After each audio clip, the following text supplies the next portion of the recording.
Thank you for joining us for another power-packed message from Dr. Miles Monroe, provided by Monroe Global Incorporated and MonroeGlobal.com. We transform followers into leaders and leaders into agents of change. We hope that this message is a blessing to you as you advance your life and discover your purpose. Now, let's go into the message. Discovering your personal leadership. Whenever there is an invitation for people to attend a leadership event or to participate in a leadership conference like this,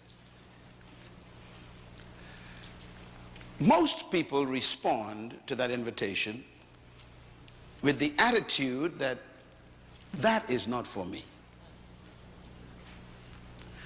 That response is proof that your culture has done an excellent job in canceling who you are. This place, for example, would have been filled to capacity if we had said, come to a miracle service. So this doesn't affect me at all. I know exactly what's going on here. I expected you, and only you. I'm not impressed with crowds. You see me? I speak to them all the time, millions of them. My real love is people like you who believe that this is for you. You know, Jesus didn't like crowds.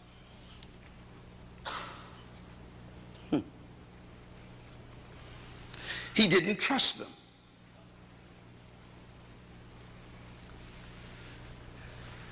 Because he understood the strategy for changing the world. And the strategy for changing the world is not large meetings or big events. It's small groups committed to intensive transformation. So he chose 12 people. Can you imagine someone who came to change the world only chose 12 people? And his only focus with them was on leadership development.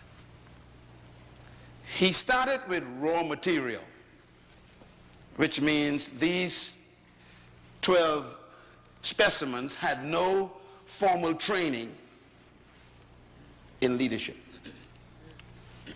What I thought was a good strategy that he used was he at least chose businessmen. I like business people. Religious people are problems. So the people he chose were business people and professional people. Like Matthew was an accountant. Luke was a doctor, a medical doctor. Peter, James, and John owned a fishing company. These were businessmen. And the number one business of that day was fishing in that village around Galilee. So these guys were owners of the top business industry. That's who he chose. Because he wanted to produce leaders. One time, his crowd grew too much. You all would remember that one day the people stayed with him for 3 days and they ran out of food. He decided it's my responsibility to make sure that they are fed before they go home. So we know the story. He worked a miracle, multiplied fish and bread, and he fed them. And the Bible says after that meeting was over, 70 joined him. 70. Can you imagine having 12 people and all of a sudden you grew by 70%? Now normally when you grow by 70% you are excited. Jesus was not. He was suspicious. Why? Because he understands big crowds. They are not interested in changing. They're interested in feeding. So he turned to the 70 and he asked them a question. Why do you follow me? That was the question. Now, normally, if you are a pastor, and your church grew by 70% in one day, you wouldn't ask that question. Matter of fact, you would say, thank you all for coming. But his suspicion was high. He said, why do you follow me? And then he answered the question for them. I know why you follow me. Is it not because of the fish and bread I fed you yesterday? See, there are people who just want miracles, but they don't want to change. And miracles never change people.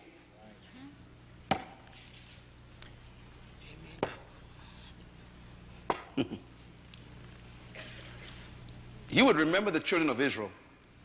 They saw more miracles than any of you could dream of. And in the end, they were still cursing God. And then Jesus tops it off by saying, if you seek for a miracle, you are a wicked and adulterous generation. So he asked them, why are you with me? It's only because of the fish and bread. You just want stuff from me. You want handouts. You people interested in changing the world. You just want welfare. Watch him now. He says, look, if you want to follow me, if you want to be my disciple, he says, you must stop looking for the bread and the fish. And you must feed on me. Eat my flesh, he says, and drink my blood. You know, those are the kinds of people who are here in this seminar tonight. I consider you very rare people. I'm not surprised. I tell you, I work with crowds. I don't trust. It's those who show up in the morning sessions, they're the ones I believe.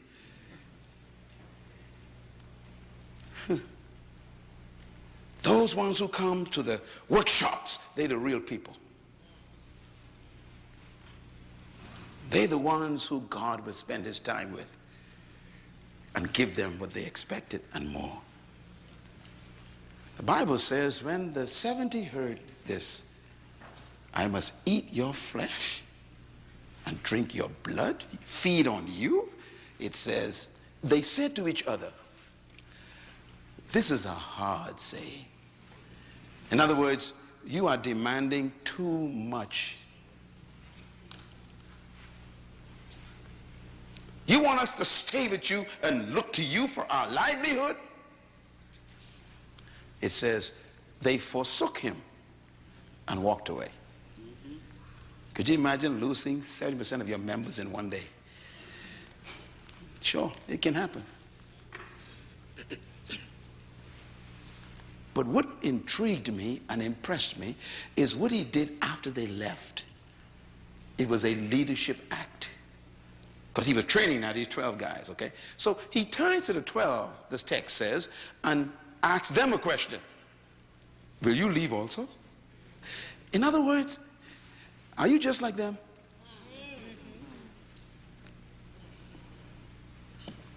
He also meant, I will do this by myself.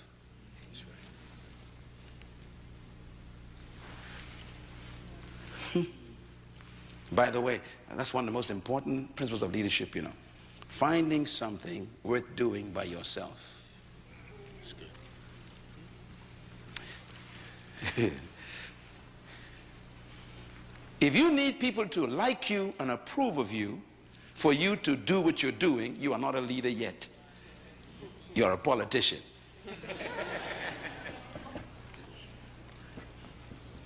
He was willing to go alone. Peter spoke up and said, Master, Rabbi, which means master teacher. I'm going to paraphrase Peter, okay, a little bit. Peter probably said, we think you are crazy, Jesus. We too think you are a little bit weird, but you make sense to us. In you, he says, we have found the words that give us life or give our life meaning. That's what leaders do. Leaders give people's lives meaning. That's why they follow you. People will follow you when they receive a sense of significance for their own lives.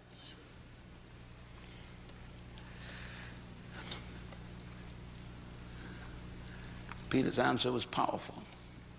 In you, we have found the words that give us life. Our business was doing great. You know, we have a company, but you have shown us that we could do more than just business. We can change the world. And that's why we're here in this seminar the next 2 days. I guarantee you, if you listen to me very carefully, the next 48 hours, you are going to be transformed as a person. But you got to listen. You got to feed on me just a little bit. Because what I'm teaching you is what I live. And it begins with discovering what I call your personal leadership. Leadership does not begin with people. It begins with you first. Let me give you a couple of things to write down, because I'm giving you what they never taught me in church.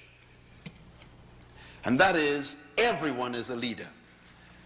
Pastors are afraid to say that because they don't want no competition in the pulpit.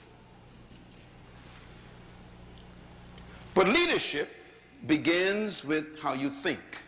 So let me give you my philosophy of leadership that I had to discover for myself to become the person I am. Everyone was created to lead. Say that with me. Everyone was created to lead. Say it again. Everyone was created to lead. That's a tough statement. Most of you don't believe that statement. I understand it. I understand. Because I was the same way. Because when you read that statement, there is a contradiction in your mind right now. There's a battle going on. I know what the battle is. The battle is a question. If everyone was created to lead, then who's going to follow? And there's your battle. I'll give you another statement. Write this down. Trapped in every follower is a hidden leader.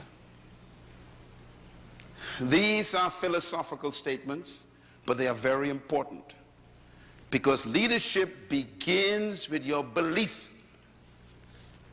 And your belief system determines your philosophy of life.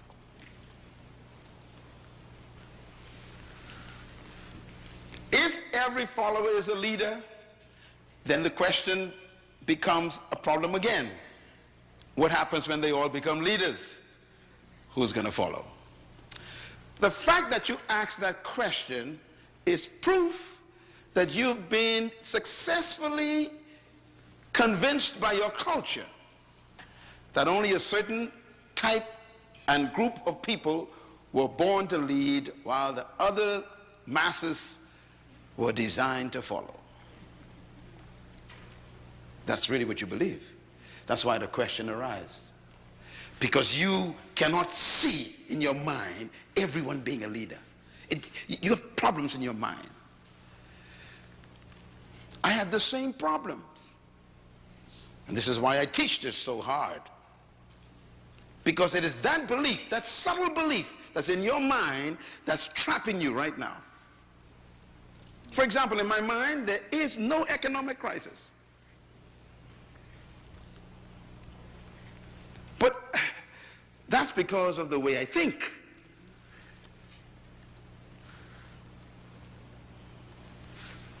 So your thinking is your life.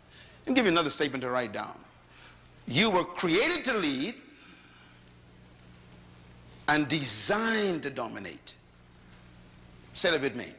I was created to lead and designed to dominate. Now the words are very powerful. You don't evolve into a leader. You were created to be one. The manufacturer actually had leadership in mind when he created you. But look at what they've done to you. They've made you an employee. And they told you where you can be employed and where you cannot be employed. And then they restrict how far you can rise in that employment. That's right. What have they done to you? It's because nobody has challenged the system. This philosophy is not new that I'm teaching. It's as old as God. Write this statement down, please. True leadership is self-discovery. True leadership begins with an individual discovering something about themselves. That's when it really begins. And you will never become a true leader until you are introduced to yourself.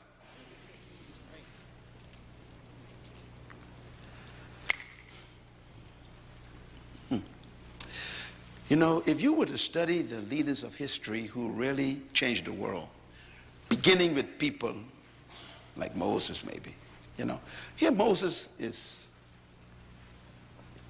on a job. He's employed by his father-in-law. Employment. So he thinks he's a shepherd. You know, that's what I do. That's my job. And then he meets his manufacturer.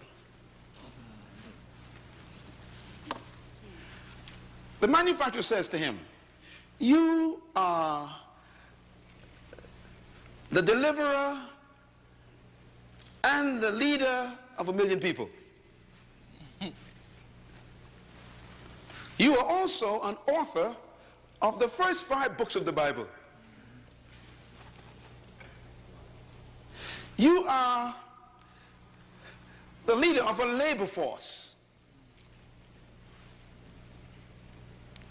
You are a lawgiver for all the nations of the world. They're going to steal your laws and use them. His answer, you must be talking to somebody else. You see, when you meet yourself, you are always afraid.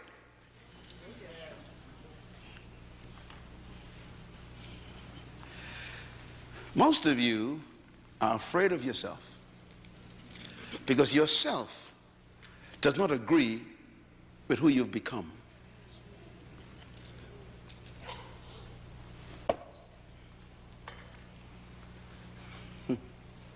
You think you are a shepherd, a manager, a supervisor, and your real self is the first prime minister of a country called Israel. And when I introduce myself to myself, myself says to myself, that's not me. And I argue for 3 weeks with myself.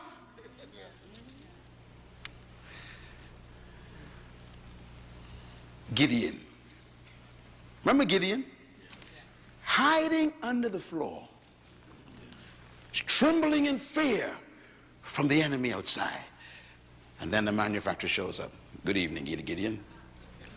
Do you know who you are? You are a mighty man of valor. Gideon says, who are you talking to? You see, when you meet yourself, you can't believe yourself. And we are so corrupted by our culture, we actually argue with ourselves with good arguments. Gideon says, I was born in the wrong family, born in the wrong clan, born on the different side of the track. Are you crazy? People like us don't be valors. We ain't mighty warriors. We are cowards. And the manufacturer says, you are a mighty man of valor. He says, tell you what I'm going to do. I'm going to put a fleece outside. In the morning, if it's wet, I'll believe you. So he put the fleece, it's wet. He said, just to make sure, if I put it out again, if it's dry in the morning. In other words, here we are fussing with ourselves. You know why I came here to this conference? I came here to introduce you to yourself.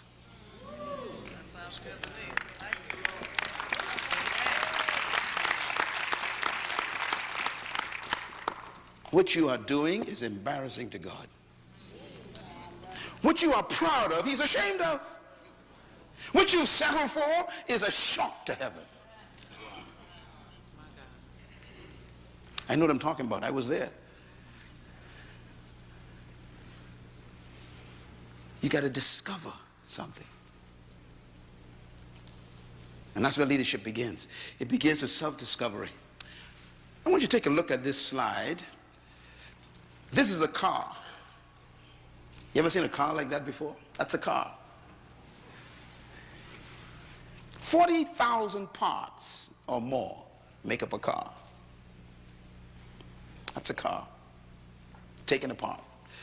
Now, I show you that for a reason. I want to ask you a question. Here's the question. Which part of this car is the most important part of the car? You look at the engine of the car. What is the most important part of the engine? I mean, these questions are important. 40,000 parts. Which part is the most important? Your car in the parking lot has a great engine in it. Beautiful parts. But the question is, which part is the most important? Now, I'm going to show you two parts here. The battery is the big boy. So if I was to ask you which is the most important part of your engine, you would probably say the battery, because the battery has all the power. Powerful. You know, we like powerful people, don't we? Power. Hallelujah, power. You know, we like power. So we go for the power. We say the battery is the most important person in the car, because the battery has the power to get things started. Well, I disagree. So who's the lead in this engine? Is it the battery? Well, we got a little thing on the side called the spark plug. Now, the battery probably costs about 150 bucks. Spark plugs costs about maybe, $10 bucks. So we got difference in value as well. Can the battery become more important than the spark plugs? If you remove the spark plugs, the battery is useless. So who's more important? Well, I don't know yet. I'm going to show you something else. Right in the middle of this picture, there is a little wire. Right in the middle, in the background. See a little wire? It's called a terminal wire. The terminal wire is what you connect to the battery and to the generator. The terminal wire costs $4. The battery costs $150. Who's more important in this car? Well, let's find out. With all the power the battery has, if you remove that $4 wire from the battery's terminal, the battery is useless. So who's the leader? Well, let's find out here. All the power trapped in the battery. The battery is useless to the car without a $4 wire.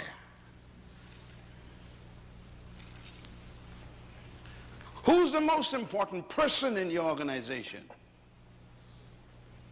Is it the CEO or the maintenance woman? Is it the secretary who types? Or is it the manager of stores that oversee resources? Who really is the leader? See, this scenario is an interesting one, because that $4 wire can shut the car down.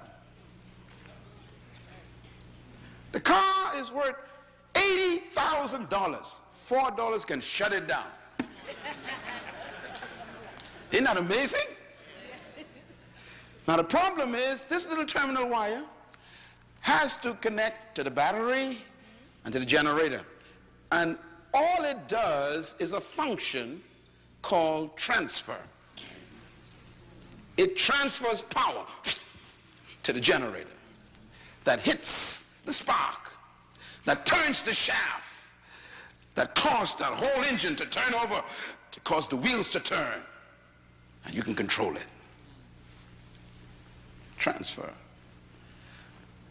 The only problem is the terminal wire has no power.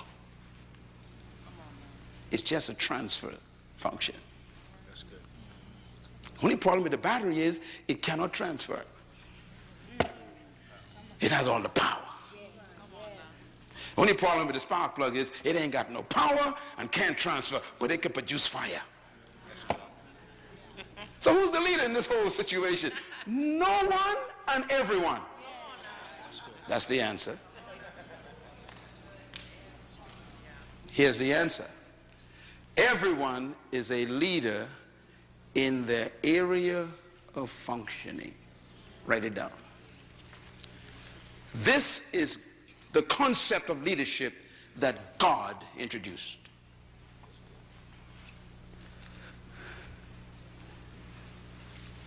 Every part of the car is a leader in its area of functioning. So we have to respect each part.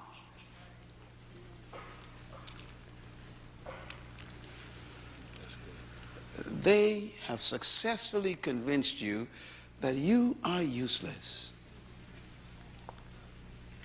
And they use you to do what they want you to do. They meaning your culture. And you obey them because you don't know who you were born to be. You have no idea what your function is. When I discovered who I was, I became free from them. I began to dictate my own value. Therefore, I told them, you need me. Come on, say it. You need me. Say it like you feel it. You need me. See, you become a leader when you discover that one discovery. They need me. The world needs me. Say it. The world needs me. Say it loud. The world needs. I want you to say it with a revelation. Come on, say it. The world needs me. Let me tell you something. If you discover that, you become dangerous. You are not an accident. You are an assignment. That's good. Leadership. You know, we talk about leadership. This is a photograph of all of the leaders in the world together, the present ones, and a recent photograph taken. And I want to talk in this session about some of the areas I want to cover very quickly. First, my objective is to help you to see that we need and value leadership. Secondly, we want to talk about what leadership is, what it takes to become a leader. We want to talk about the principles of leadership tomorrow and the art of leading, how to do it. And then we want to talk about the cost and the price of becoming a leader. It is costly. And this is why we love following so much. It doesn't cost much to follow. But yet, when you follow, you hardly ever find out who you are. So you want to talk about those things. Now here's a leader that you all are acquainted with. He spent time in this state, born here.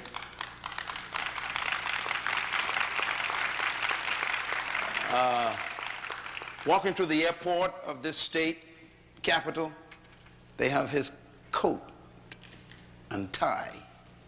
You'd wonder, why would someone want to put a man's coat on display in an airport? And we won't ever see your coat. I'm going to explain to you why, okay? And hopefully, if you get this revelation I'm going to teach you in this leadership seminar, they'll want your coat also.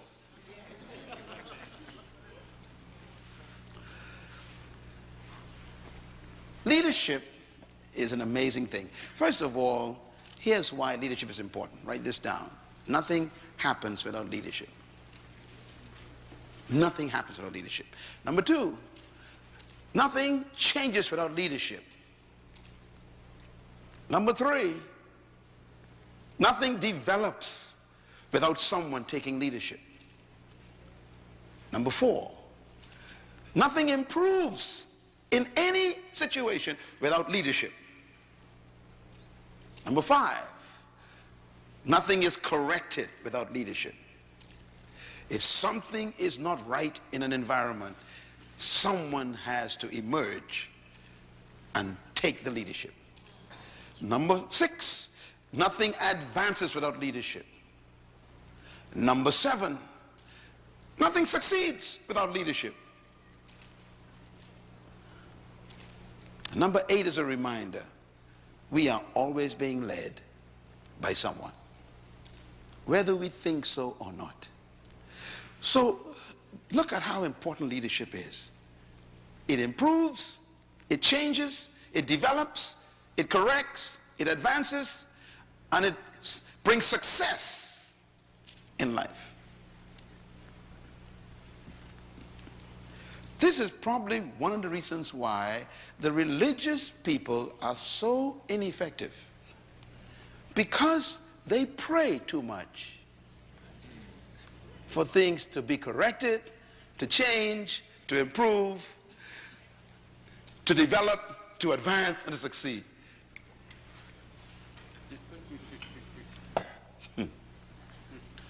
I think one day Rosa Parks decided to stop praying. That's all. What made her a leader? She just decided no more prayer. I'm now going to be active.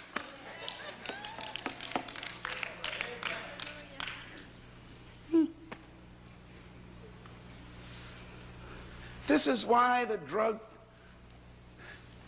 problem in your community is so diabolically destructive, because you keep praying for them. You wouldn't do anything. Leadership is born when toleration ends.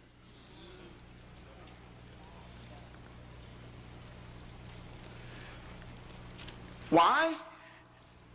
Whatever you tolerate, you will never change. What did I say? Whatever you tolerate, you will never change. This is why there are very few leaders in your city. Your toleration level is very high. Leaders are usually angry people. As a matter of fact, you will learn tomorrow night the secret to becoming a true leader. And one of the secrets is anger. Yes, Lord. When you decide, I have had enough, a leader is about to be born. Yes, yes. Thank you.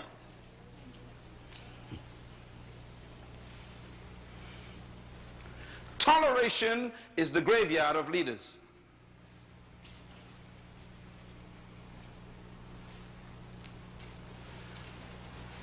And that's why we lack leadership in the 21st century. Everybody wants to be liked.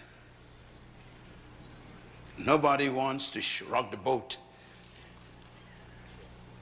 And that's why we're not leaders, because we want everyone to agree with us. So what we have is companies and churches and nations that are overmanaged and underled. Don't ever confuse a manager with a leader. No manager is a leader. But leaders are managers.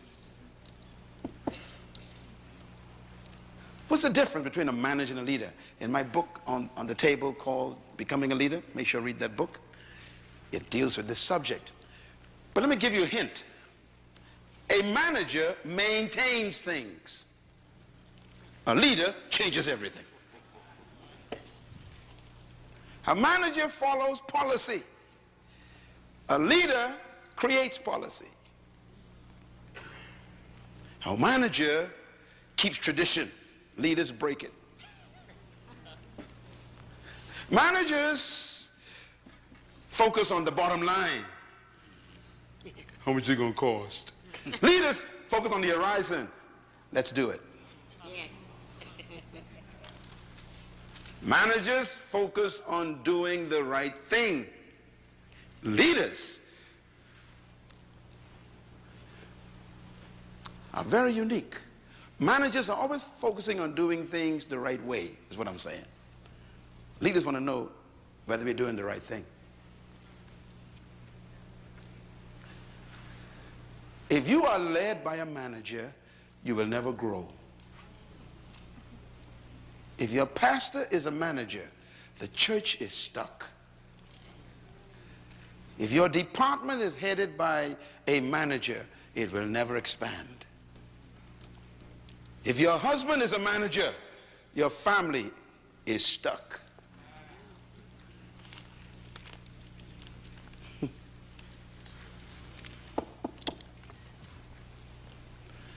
So we need managers, but we need leaders more than managers. Because leaders is what give managers work to do. Let me ask some questions. These are some interesting questions I pose to students everywhere. I teach this in universities and I do surveys. And here's my question I give them. Is leadership about power? What do you think? No, okay. Is it about position? Is leadership about talent? You sure? Is leadership about skill? It's a skillful person. Is leadership about authority? Is leadership about status in your society? Is leadership really about charisma?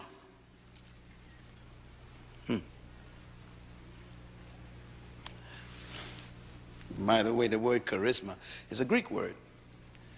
It's a very dangerous word. It's invented by the Greeks. Some of y'all call yourselves charismatics. Be careful. It's a Greek word. It means giftings of the gods, plural, gods.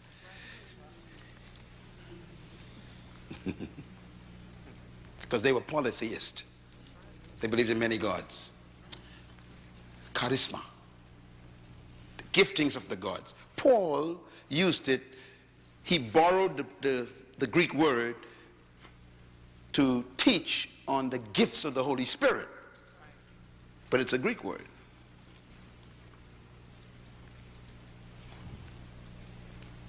Charisma. We have our own idea what that means. Last question, are leaders born or made? Very important question. Some people struggle with that. I answered it years ago. I'm clear in my head. So the question is, when does one become a leader? It's a tough question, you know, because the question would be, when did Rosa Parks become a leader? See, you don't need to be a PhD from a college to be a leader. You can just be an old lady on a bus.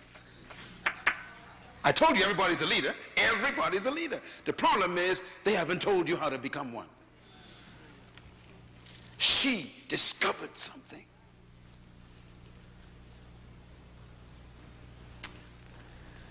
Don't die the way you are.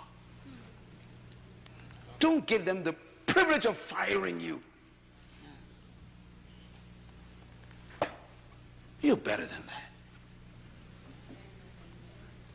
Don't let people terminate what you call a career.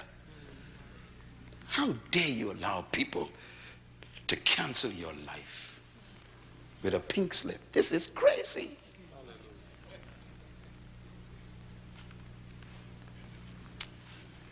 That's why we're here.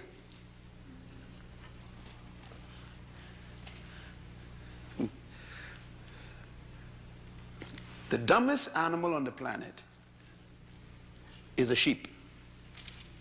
Some of y'all don't know that. In case you don't, I'm going to say it again.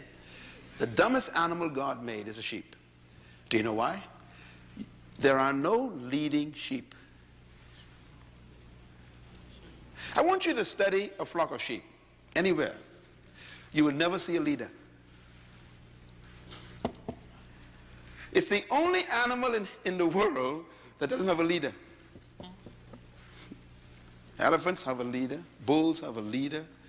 You know, bees have a leader. Everyone except the sheep.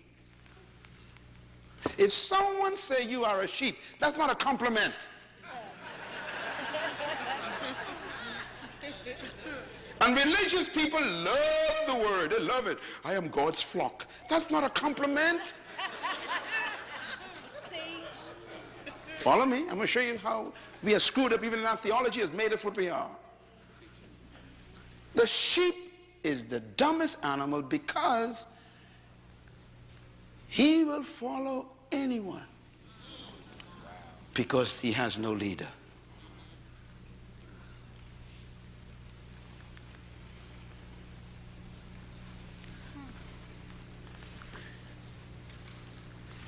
So I have a little test for you.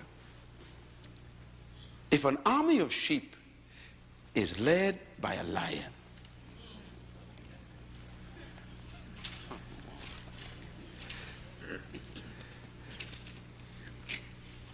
do you believe they will always defeat an army of lions if they are led by a sheep? And the answer is yes. An army of sheep led by a lion will defeat an army of lions if the lions are led by a sheep. What's the moral of this parable? Here it is. Write it down. Number one, leadership determines the quality of the followers. You know, a good leader can transform cowards into warriors. A good leader can transform frightened people into fearless people. Again, what a state to be teaching this principle. The state of Georgia. Years of oppression. And then a short little preacher became a lion. And he motivated frightened people to stand in the face of water hoses. He turned little girls into giants who could face dogs. I mean, this is leadership is so powerful. It can transform cowards. Here's what it means. Number two, leadership determines the mentality of the followers. This is how powerful leadership is. Leadership also determines the morality of the followers. Your morale and your morals can be transformed by the right kind of leader. Leadership also determines the attitude of the follower. In essence, leadership determines the commitment of the follower. That's why we need you. We need you to discover your leadership, because there are people in your city who are being abused by the system.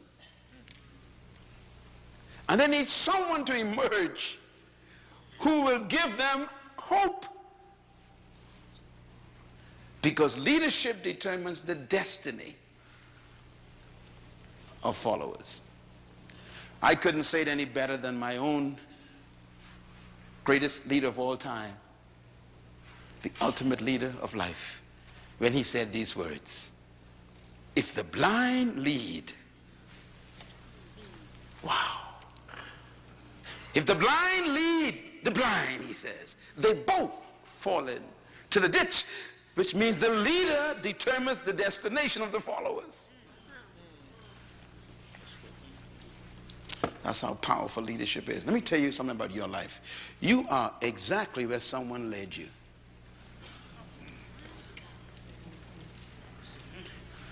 If you don't like where you are right now in your life, you're going to have to reconsider changing leadership.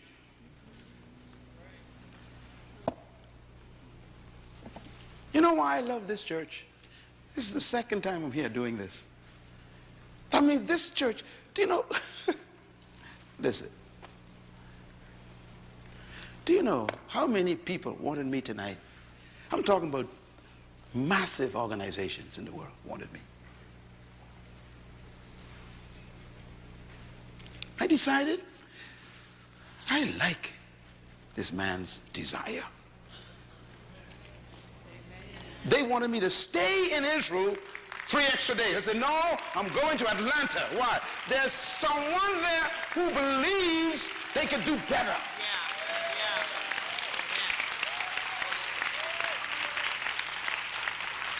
I don't don't think the members of this church really know who their pastor is.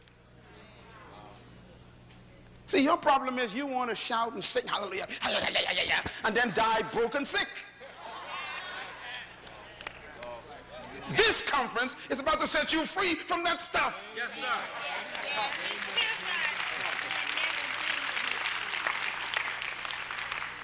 Makes me so sad. See people, having religious, feel all this emotional stuff. Because they are sheep. They just follow anybody. People come in town with a white suit, white Bible, white shoes. They run to that person. Just sheep. If the blind, what? Lead. You know what Jesus is just telling us? He's telling us it's possible for a person to be in charge with a title, with a position, with power, with influence, and still be blind. Don't ever be impressed with power. Don't be impressed with position. Ask the question, where we going? What's our destination? Because I might not want to go with you. Hello, somebody. See, that's how powerful leadership is. Leadership will lead you to their destiny.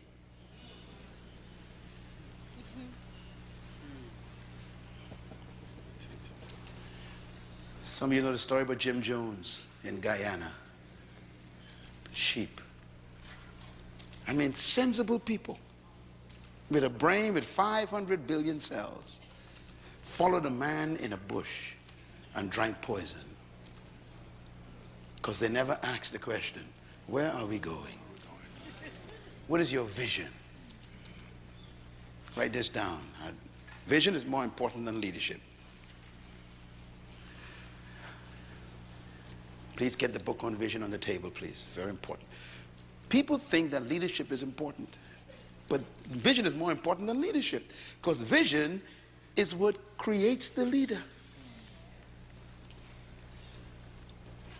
What makes you a leader is the fact that you see a future that's better than the present.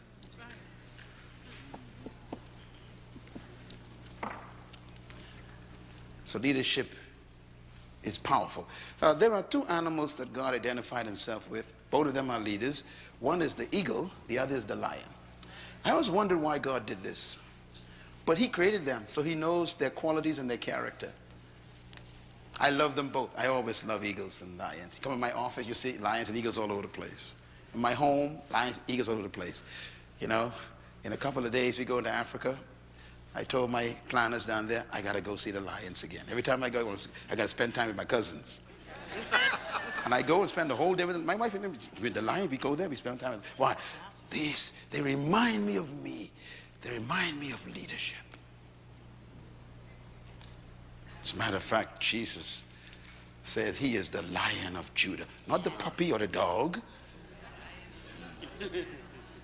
The Lion of Judah. Not the monkey or the raccoon. The lion. God identified himself as a lion. You better study the lion. Because he rules the universe, God identified with a lion and he rules the universe. That means the lion has some qualities that he wants you to study. Here's some of the lion that's very strange. Number one, the lion is not the tallest animal in the jungle. He's not the strongest. He's not the biggest. He is not the most powerful. And he's not the most intelligent.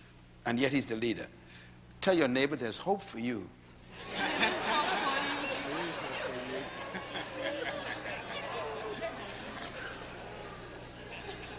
What the lion has done is he has canceled all of your excuses for not being a leader.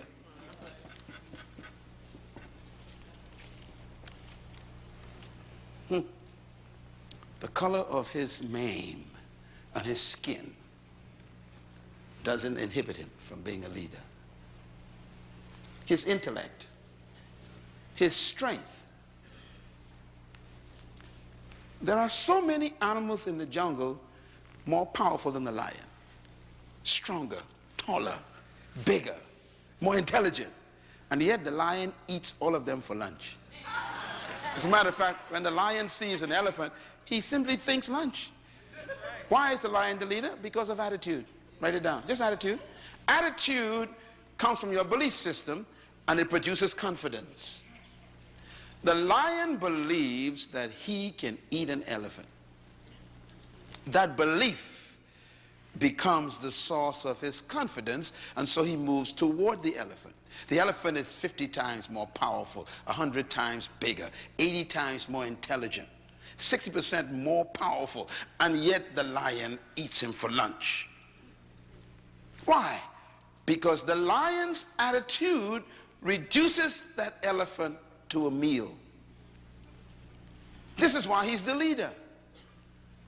Leadership is 80% mentality, attitude, and 20% skill. And this is why skillful people work for those with the right attitude.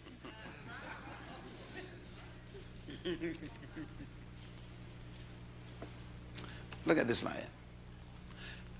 I took this photograph myself. There's an elephant and the lion doesn't move. You see, when you look at your problems, how do you respond to them? You got a bill that ain't being paid. You got a mortgage that ain't seem to be addressed. You have demands that you can't meet. This is an elephant. How does a leader look at these things? They see it differently. A leader looks at the elephant and he simply thinks one word: this is lunch. The thinking controls the action of the creature. That's why he's dangerous. What makes Myles Munroe dangerous is my thinking.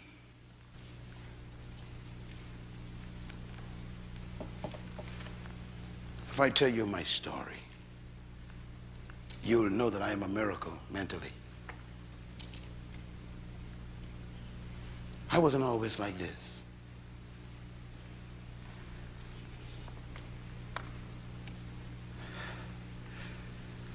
I was changed between my ears. I got some new information. I'm going to give that to you these next 2 days. The same information that happened to me. Because I was able to think like the lion. Look at that. Look at that leader in action. Wait a minute. But this is a monster. He said, I don't care. A leader is fearless because of knowledge. There's something the leader knows that makes them fearless. So leadership doesn't get its power from its muscle. It gets its power from its belief. You will never be a leader until I can change the way you believe. Because your belief system produces your philosophy. So leaders don't see through their eyes, they see through their belief. Huh? Your eyes say that's an elephant. Your belief says that's lunch. So if you see through your belief, instead of running away from him, you run toward him. So leaders respond based on their belief system. So to a leader, life is simply what you believe it is. How do you get to think like that? I'm going to show you right now. Because I'm setting you up for tomorrow morning, okay? I want you to really make sure you're here, because this is more important than keeping a job. As a matter of fact, your job is not your work. Your job is what they pay you to do. Your work is what you were born to do. You will never become successful from your job. And your job, you know, ain't permanent. So you can't trust that. You need to find your work. Your job is your skill. Your work is your gift. You can learn a skill, but you're born with your gift, and they can't take that from you. If they fire you, your gift goes with you. That's why I am unemployable. Why? I've been deployed. And I came here for you to deploy yourself. If you deploy yourself, there'll never be a crisis anymore in your life. No more economic crisis to those who deploy themselves.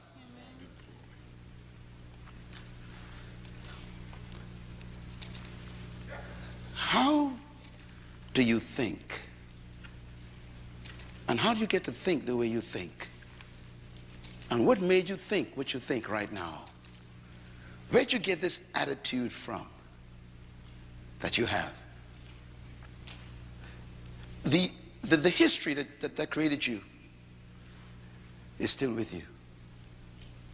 And even though you wear different clothes, drive a different car, it's the same person. Because somehow our history is so heavy. It's tough to cut loose. We still apologize for being successful. We feel ashamed to be in charge. It's amazing. See, when you still carry your history, you are afraid of success. Because you may lose your friends who ain't going nowhere. Very subtle problems. Your attitude is so powerful. It creates your atmosphere. It also is a source of your natural lifestyle. And if you're going to change your life, you got to change your attitude. Now here's the bottom line. Write this down. Your belief system is the source of your attitude. I know you came and you're thinking, Dr. Monroe, tell us 10 principles of leadership. No, that's not what you need first. You need to change the way you think first.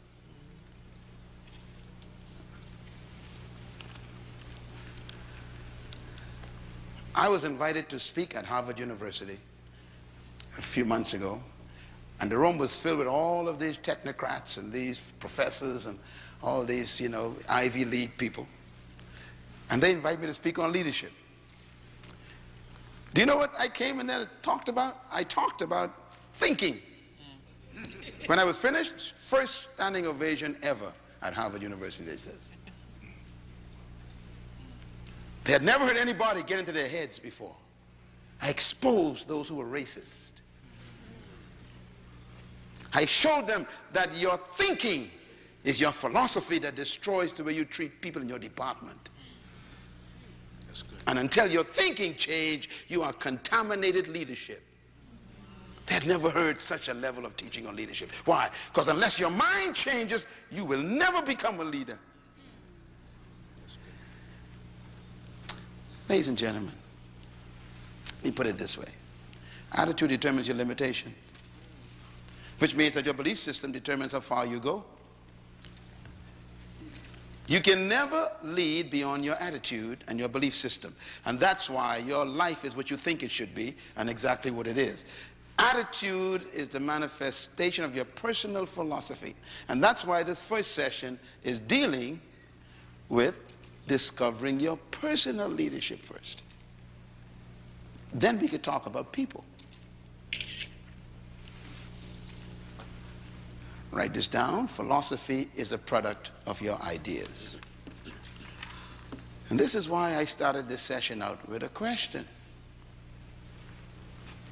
Do you believe that everyone is a leader? You had problems with that. And I understand, because the culture doesn't allow it. Could you imagine going to work tomorrow telling your boss, I am a leader too? You just have problems with that.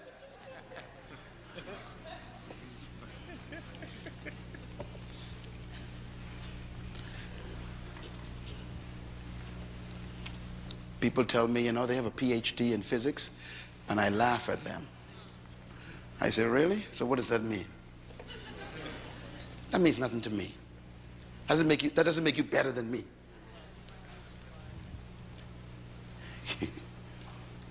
Your education doesn't change your human value. We are still equal as humans. And I do know some things you don't know. So we got to be careful. Our philosophy, our ideas is the source of our philosophy. And I like what the great king said, King Solomon. As a man thinks where? In his heart, so is he. Don't ever quote that verse again without putting the word heart in it. Most of you quote that and leave the word heart out. And the most important part of the verse is the word heart. As a man thinketh, so is he. That is not what he said. As a man thinketh in his heart, so is he. Why? Here's why. Because the heart is the Hebrew word that has to do with the center of reasoning. It's the place where you have meetings with yourself. Where you talk to yourself. That's your heart. That's the meeting place where you are reasoning with yourself. That's where you sit down and say, well, let's see now. Can I do this? Can I not do it? Can I really do this? That's where you're having meetings with yourself. Because that's where your belief system is hidden. In other words, your heart is also, Paul calls it the hidden man. The psychologists would call it your subconscious mind. I call it your hard drive. You know, this iPad got a hard drive on it. Don't trust what's on the desktop. The display, don't trust that. The stuff on the inside, that's the real thing.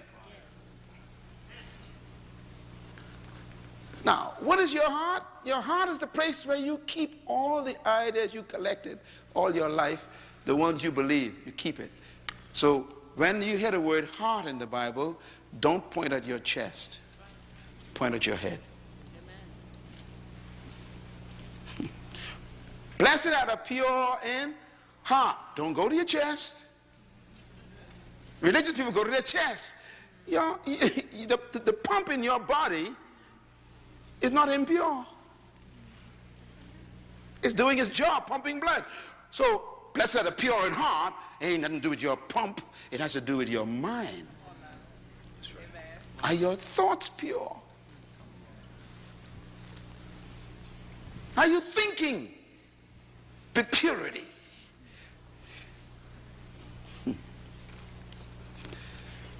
So, he says, as a man thinketh in his heart, so is he. As a man thinks in his subconscious mind. What have you downloaded as your software on your hard drive that you believe? Every time someone presses a certain button in your life, whatever is there comes up. For example, there's some of you black people in this room. When a white man comes into your department, you become very nervous. And when a black man comes, you act like you don't care. In other words, there's something in your heart, your hard drive still got some problems. There's some viruses. You're sick.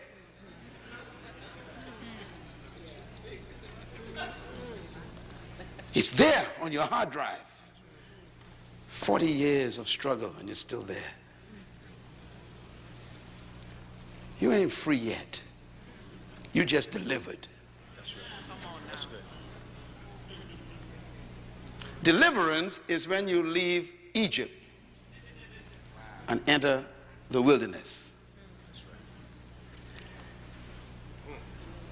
Freedom is when Egypt leaves your mind.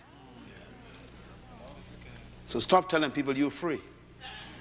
You are still in the wilderness. And notice what God did in the wilderness, eh? He kept them going around in circles.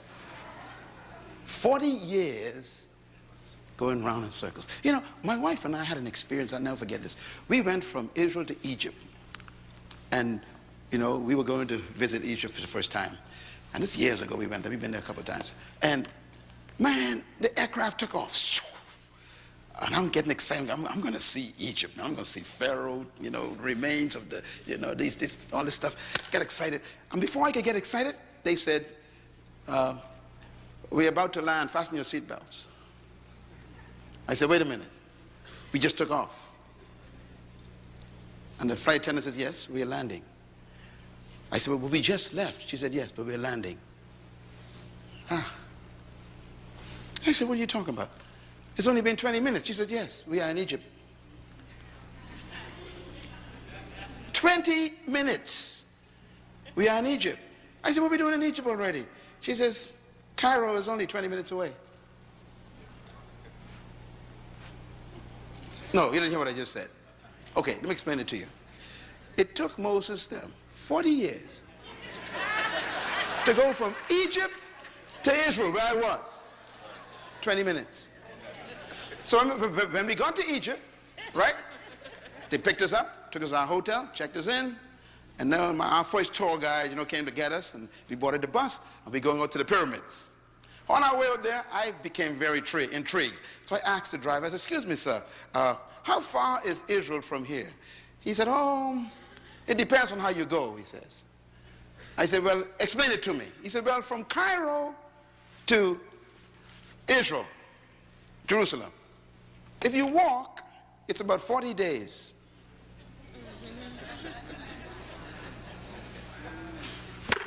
You take a bus, it's 24 hours.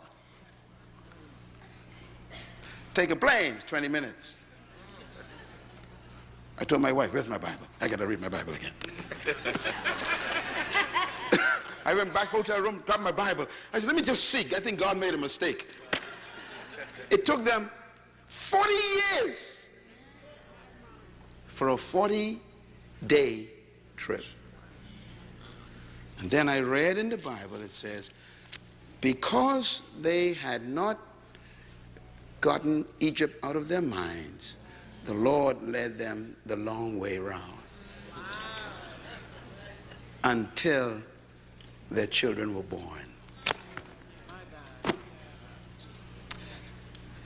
Let me just give you the point I'm making here. God will deliver you, but will never set you free. You got to set yourself free. They walked around in that desert for 40 days. Why? 40 years. Why? Because 40 years is a generation. What was God doing? He was waiting for 40 years until he got what they were carrying in their loins. The next generation. When the kids came up, God killed them all. Killed all the parents. By the Bible says God allowed none of them to go into the promised land. Why? Because they were still thinking about onions instead of milk and garlic instead of honey. They didn't change their thinking.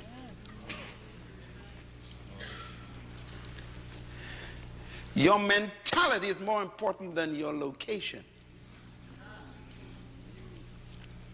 If you don't change as a person mentally, you will stay where you are physically.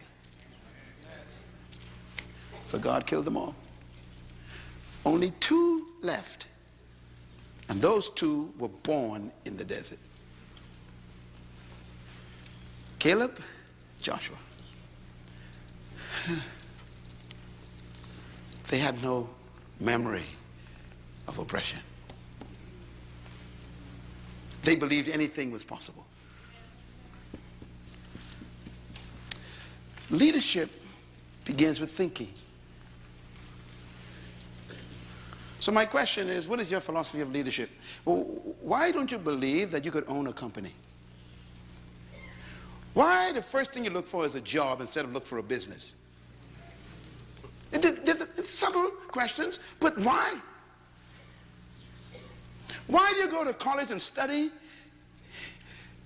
an area that guarantees employment rather than guarantees deployment? Because your hard drive is stuck.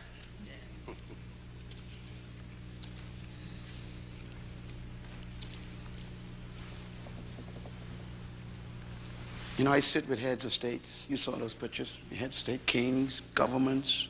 I work with them all the time. And most of the folks who run countries are sick just like you. They don't know what to do with the country. Power doesn't make you smart. It exposes your ignorance.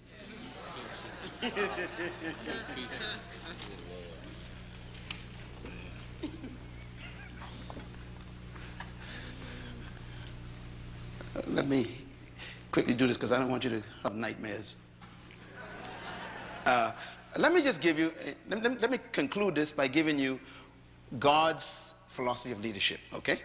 I'm going back to the beginning where you began.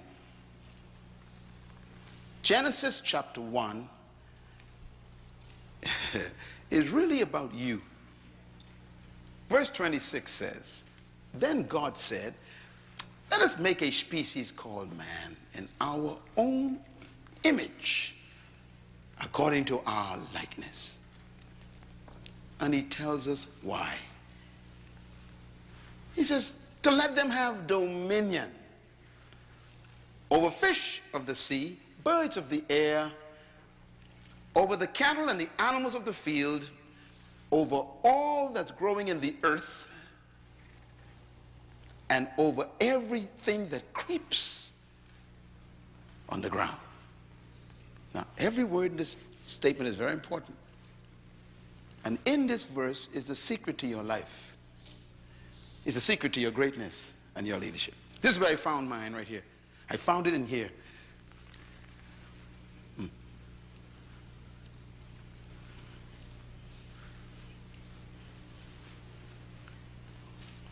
I'm just going to say this. I hate to talk about these things, but I'll just say it. In a lot of my contracts with governments, they pay me $5,000 an hour. Could you imagine? You work for 10 hours, 3 days. Okay, I used to sleep on the floor with roaches. I am from a family of 11 children. One mother, one father. I am number 6, right in the middle. We were born in a wooden house on 4 big rocks in a small, low-income, poor area called Bainstown in the Bahamas, in an island 7 miles wide. That was my life. 7 miles wide, 20 miles long. I was born middle of an island, poorest part. The house had 2 rooms. 11 kids now, 2 bedrooms. One for my mother and father, one for my 7 sisters. We slept like sardines. So the 4 boys slept on the floor. That's where I was born.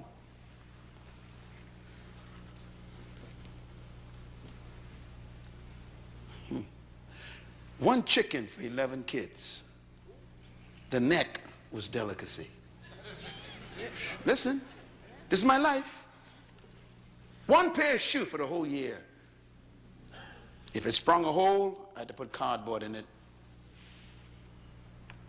I remember sleeping with roaches running over my body. I remember waking up in the morning with blotches, blood.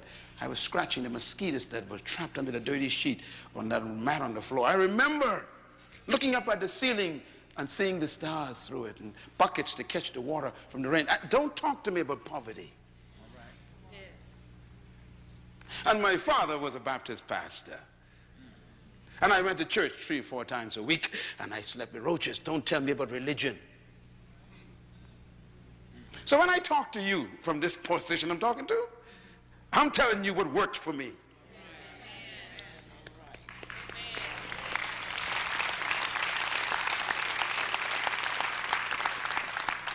And now to be paid $5,000 an hour. How do you move from the floor with roaches to being called on by heads of states to talk to the entire governments? Something happened in my mind. And it began with this verse.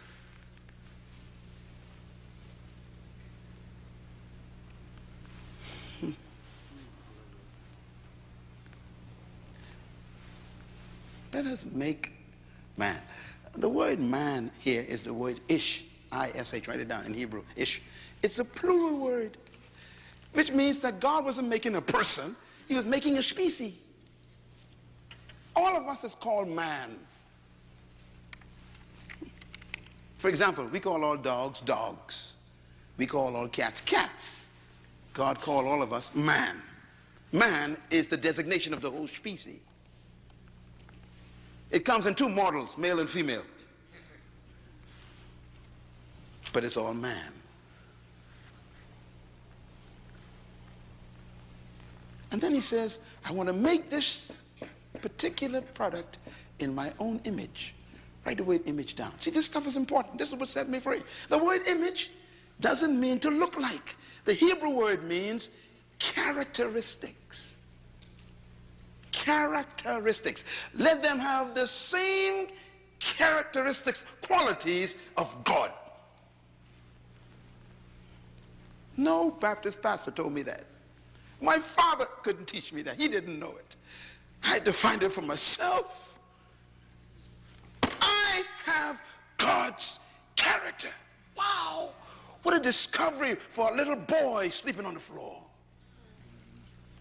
I am just like my father, God. Oh, my mind was changing. You know, we had teachers from Europe because we were oppressed by the British, you know. We were bought there as slaves years ago. My great-grandfather was a slave, you know. And so the British people, man, they told us that we were half-breed monkeys. They were very clear. They said, you are not fully humans. They told us this in class. One of them said to me, you are retarded. Your brain is maldeveloped. You are not able to be educated. All you can do is music and dancing. And that's why they still believe that today right here in this city. All your people do is dance and music. Why don't you run the economy?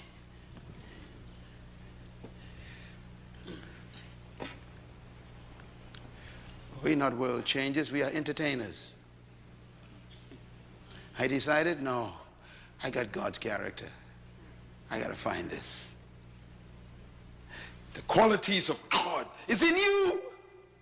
Every one of you, black, white, Asian, it doesn't matter, Puerto Rican, you have God's image. This is not a message for any race of people. It's for humans. You can do anything you dream. You're just like your God, your Father. Boy, that thing hit me like a bolt of light. Wow. And then the word likeness. I had to look for it myself in the Hebrew. You know what it means? It means to function like. Let us make a creature that has our characteristics and functions like us. That means you function just like God, your Father, which means you got to study how does God function? Because if you don't function like God, you are malfunctioning. For example, in God, the Bible said there's no fear. So when you fear life, you are malfunctioning. So I'm afraid of nothing. I'm telling you, literally, I'm afraid of nothing. That makes me dangerous. A fearless man is a dangerous man.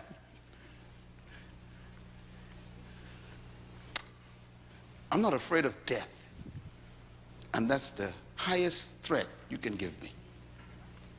And I'm not afraid of death. And you'll find that all true leaders have no fear of death. As a matter of fact, they have an affair with death. All true leaders. Why did God create you? Read it. To have what? Dominion. So what was the motivation for God's creation of you? Dominion. Why did God create you? Say it loud. Dominion. Well, what motivated God to create you? Dominion. What was the reason why God created you? Dominion. Yeah, not to have worship services. He never said prayer meetings. He never said to be a bishop. I don't know. Culture has done a good job at us. Here's a guy who's a bishop and can't pay his light bill. Here's an evangelist who owes everybody. Here's an apostle who can't even pay his mortgage.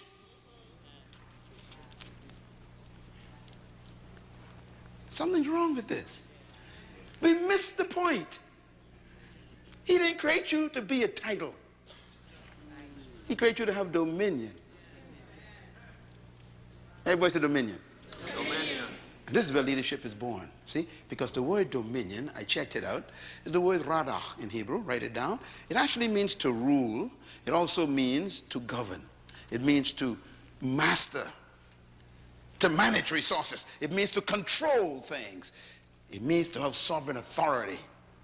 It actually means to lead. Please buy this CD and listen to it a few times. Get this in your spirit. That is why you were created. To be a ruler, a governor, a manager, a controller, an authority, and a leader. Now, here's why I changed. Here's why I changed. When I discovered this, I had to discover the second principle. I'm going to give it to you.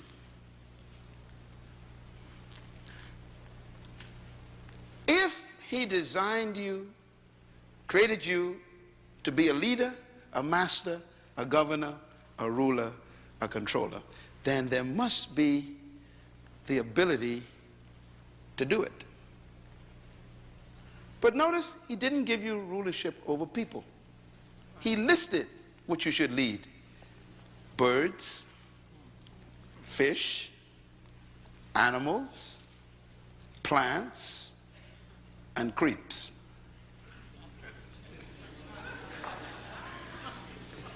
This is very important. God says, let's make a leader, a governor, a manager, a ruler, not to rule people. So leadership in God's mind is not about people. It's about resources.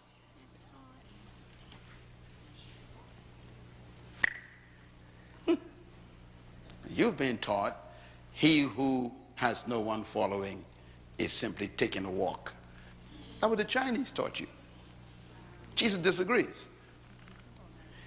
He said, you are a leader whether someone is following you or not, as long as you are fulfilling the management of resources through your gift. But you see, it's the way it works. Here's the way it works. I'm sure it works. First, let me give you this is the secret. Whatever a manufacturer demands, he builds into the product. Write that down. This is what changed me from the floor.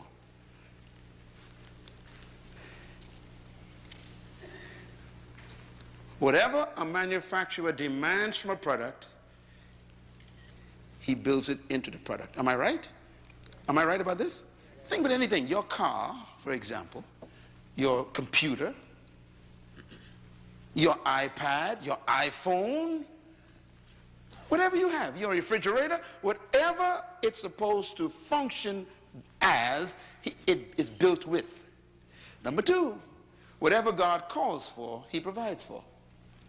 Number three, whatever God demands, he inputs. Number four, whatever God expects from something, he injects it into it.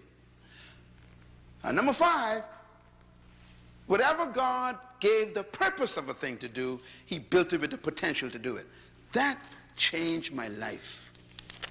Because when I discovered the principle of creation, I discovered my ability. Yeah. So when a manufacturer makes a product, he makes it for a purpose. Purpose means to perform a specific function. He builds into the product the capacity to perform the function. And then he sells it to you. And he tells you to demand these certain things from the product. You can demand it because it's already built in. When I discovered this, my life changed. Because suddenly I realized that no one in my environment could determine what I could and could not do. That's when I canceled my European teachers.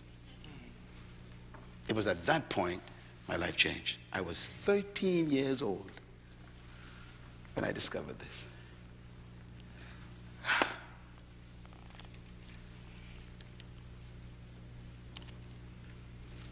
I want to show you something. Give you an illustration. If God created you to dominate, then the capacity to dominate is in you. Do you get the principle? Okay. So whatever you were born to do is built in. So here's what I want you to take a look at then. Conception does not guarantee manifestation. Now what I mean by that is, a bird and a fish were created by God. The fish was created to do what? Swim. So fish do not attend swimming lessons. I know it sounds simple, but it's very important. Why? Because swim is built into the fish. Why? Because God demanded the fish to swim. So he put the ability in it.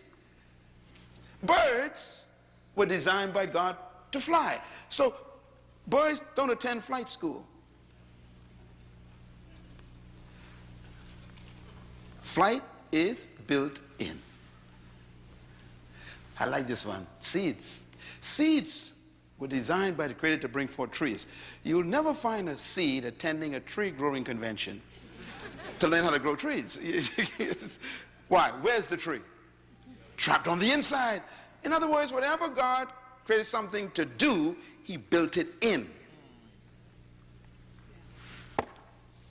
Your culture and your educational system doesn't allow you to discover that.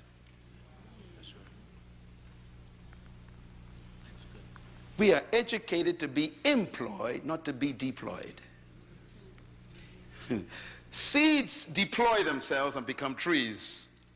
Fish deploy themselves and they swim. Birds deploy themselves and they fly. We are the only creatures God created who don't deploy ourselves, because our culture doesn't allow it. You got to get free from the culture. And it's seminars like this that make you begin to have a meeting with yourself and discuss yourself with yourself and say to yourself, self, am I who I really am? You know, here's my conviction. This is why I believe that buried in every human being is a leader, trapped by an erroneous philosophy that you were born to follow. Let us make man to have what? Dominion. To govern, to rule, to lead, control. Which means that somewhere inside of you is a ruler, a controller, a leader, a dominator. Somewhere in there. Because he would not have demanded it if he didn't inject it.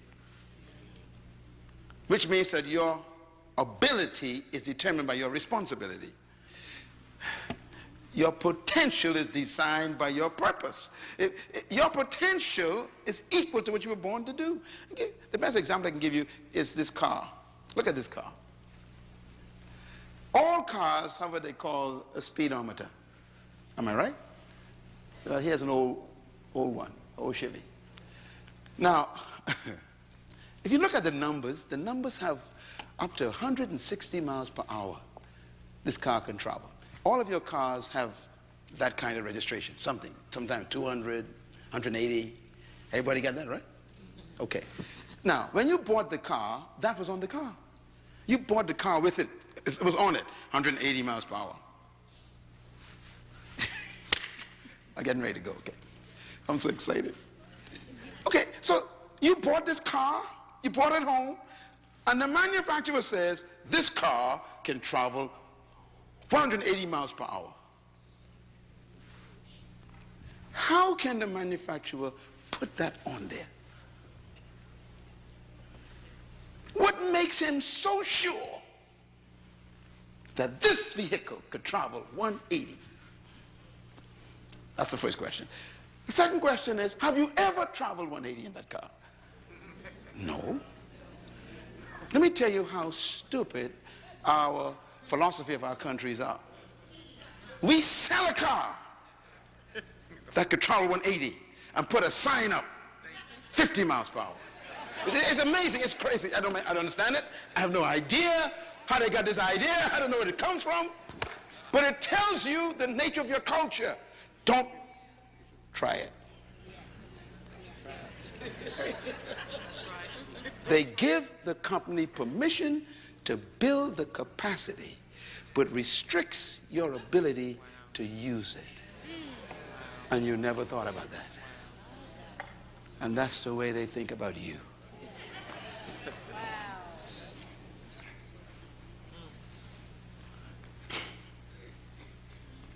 So all your life, you can make 180, but you've been traveling for 50 years at 60 miles per hour.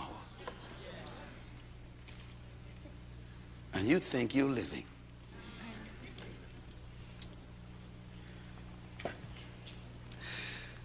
The capacity is present.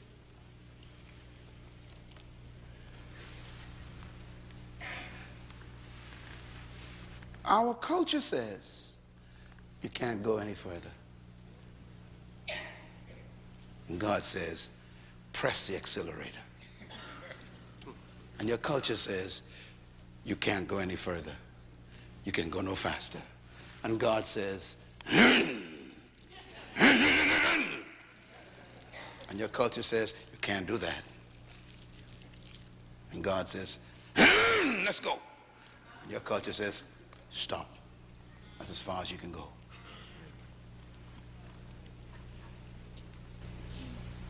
You got to make a decision tonight, see? You have God's ability. And man puts up the signs.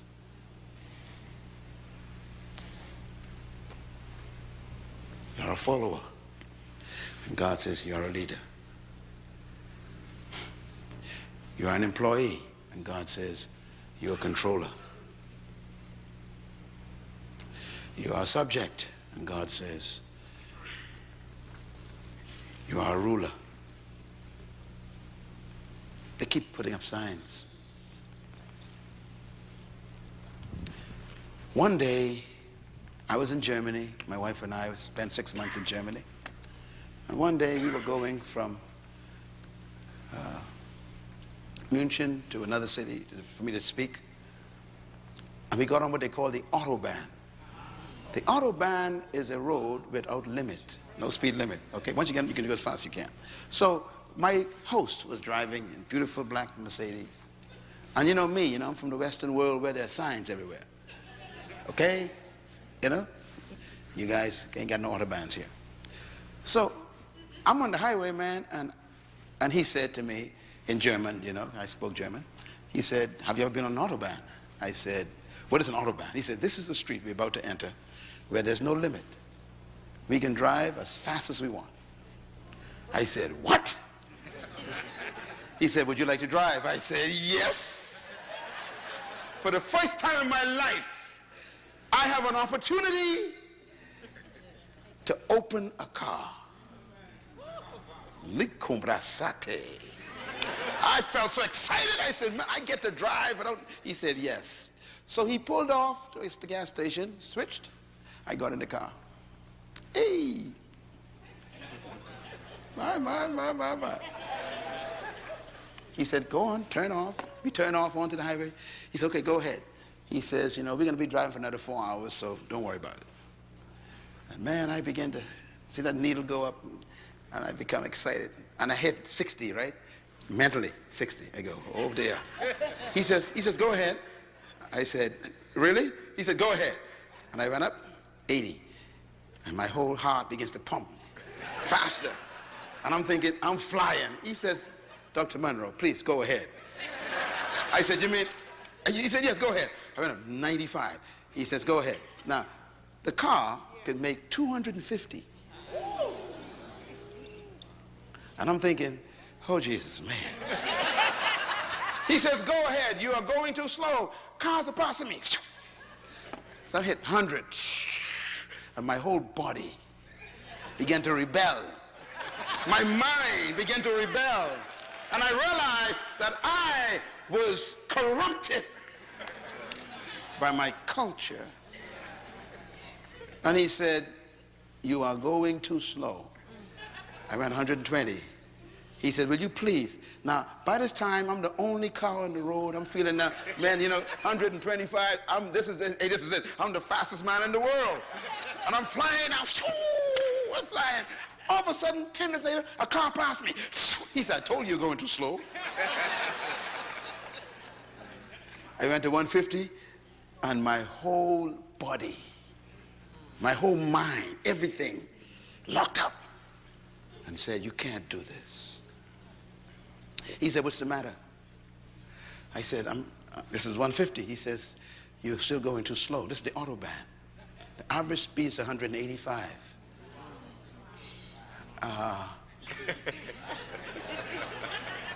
He said, do you still want to drive or you want to pull over? I said, I'm going to try to drive. And at 170, there was a barrier broken in my mind. I never forgot that to this day. 170.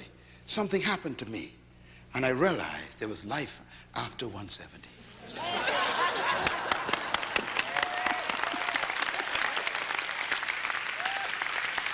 Wow!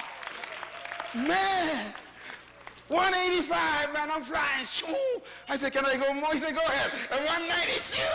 I said, can I go? He said, go ahead. 200, man. I'm sitting there going, yeah. He said, now we're driving.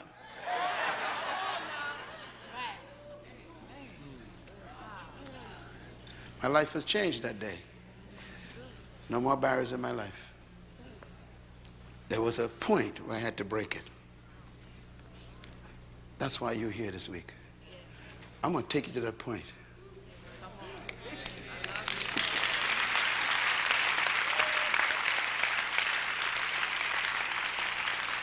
You got to break it. There's life after your job. There's life outside your career. There's life beyond the pulpit. Don't let the pastorate become your cage. There's life beyond your employment. You gotta break it. You're a leader. I call it unreleased potential. Driving at 50 with a car of 150. See, you think you're doing well until someone passes you. I thought I was doing well. The guy passed me. I said, excuse me.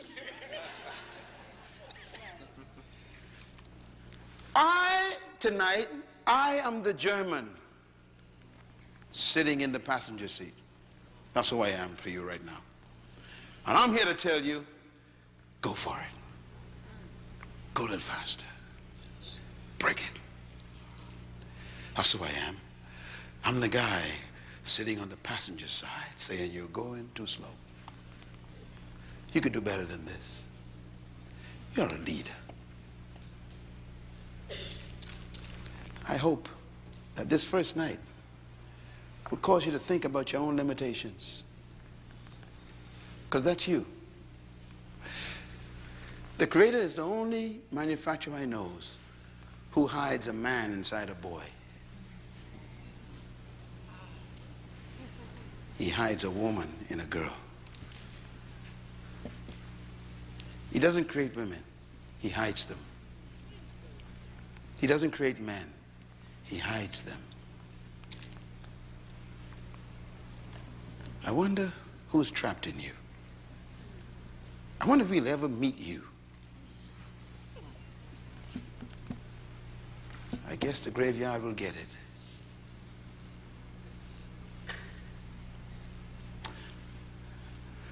Today I look at myself in the mirror and I kept thinking, that was on the floor with the mosquitoes and the roaches.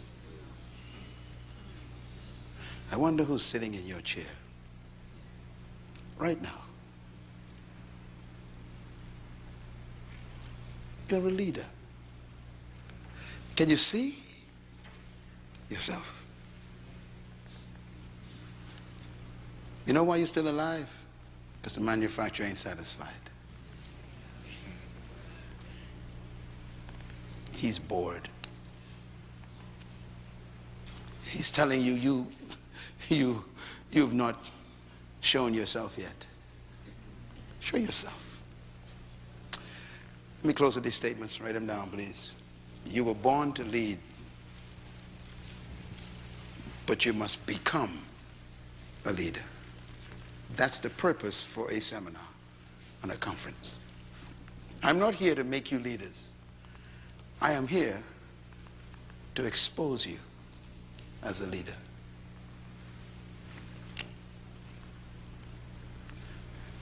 A seed is a tree, but it must become the tree. And that's the way you are right now. You are a great woman, an awesome man, but you must become. It is my passion, my hope, my anger that no human being die until they are manifested.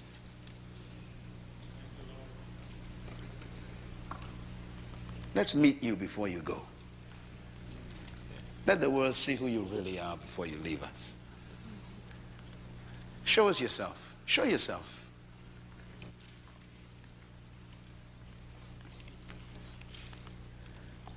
You could run the race. Running the race of life is not about beating people. It's about releasing yourself. That's why great leaders never compete with anyone. That's right. They are in competition with themselves. They try to see how much of themselves they can release tomorrow. It's leadership. I will never compete with you. I'm too original. That's good.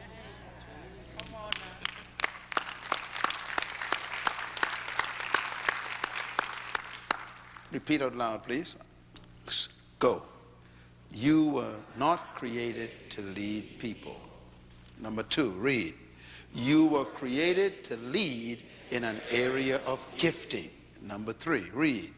True leadership is born when your gift is discovered and served to the world. Number 4, read. The value in each human is the gift they were born to deliver to humanity. That's you. There's something you carrying that we need. I told you that leadership is not about people following you. It's about you discovering yourself, your gift, and then serving that to humanity. Leadership is, it's like a tree. You know, a seed becoming a tree and then bearing its fruit. You will never find a fruit tree bringing its fruit to you. That's good. I'm giving you the greatest secret of leadership right now. Leaders don't seek followers. Followers are attracted to leaders, just like you are attracted to the tree's fruit. When you go to a fruit tree for the fruit, you don't go for the leaves nor the branches. What do you go for? The fruit. And that's why no one's following you yet.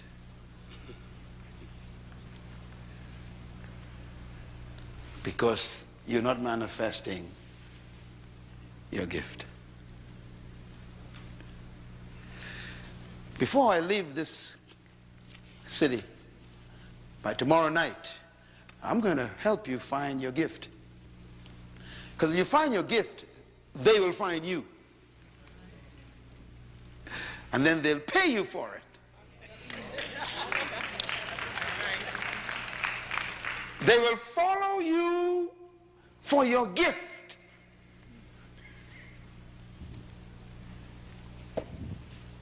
I'm talking about your gift you're supposed to give to humanity. The greatest statement I've ever heard about gift and leadership is this: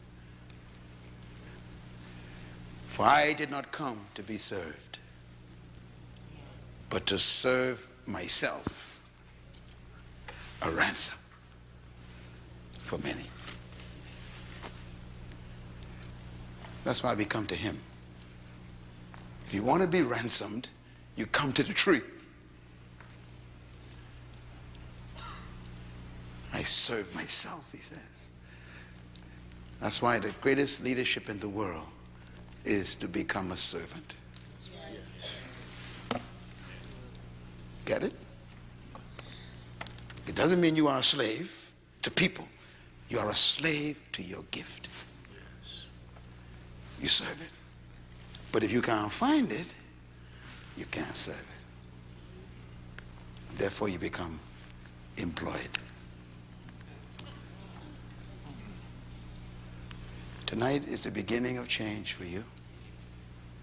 I came from around the world to talk to you because the Creator is ready for you to manifest yourself. What a meeting we have these next 2 days. You're going to meet the most important person you ever met in your life. You're going to meet you.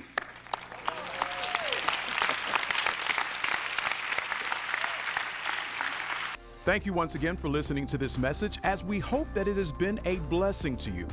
Our goal is to show you new paths and opportunities so that you can discover your purpose.